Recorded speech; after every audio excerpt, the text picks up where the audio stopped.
Gọọmenti Anambra steeti enyego ntụziaka ka arụọ ya bụ okporo ụzọ si ọrụ ukwu pụọ Abatete pụọ n'Imo bypass ma ọ ga-enyere aka wee na-akwalite ihe ndị a na-emepụta na ngalaba ebe ahụ na steeti a.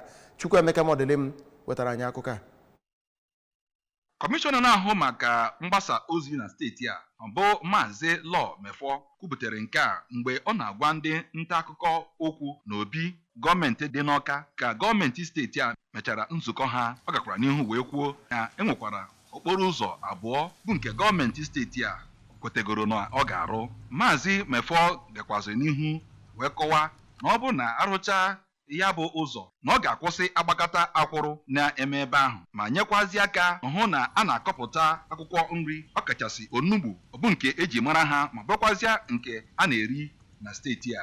Ọ gara n'ihu wee mee ka amata na gọọmenti steeti a ga-akwụ ụgwọ niile ejiri were gwọọ Maazị Okechukwu aka na-eme onye jibu ọkwa dịka onye isi oche ndị otu Onitsha Chamber of Commerce bụkwazi nke akọrọ ihe nke merụrụ ya nnukwu ahụ site n'aka ndị na-arụrụ ndị ụlọ ọrụ Anambra State Waste Management Authority. Ọ sị na nke a bụ iji gosi na ihe mere ya wutere gọọmenti nke ukwuu.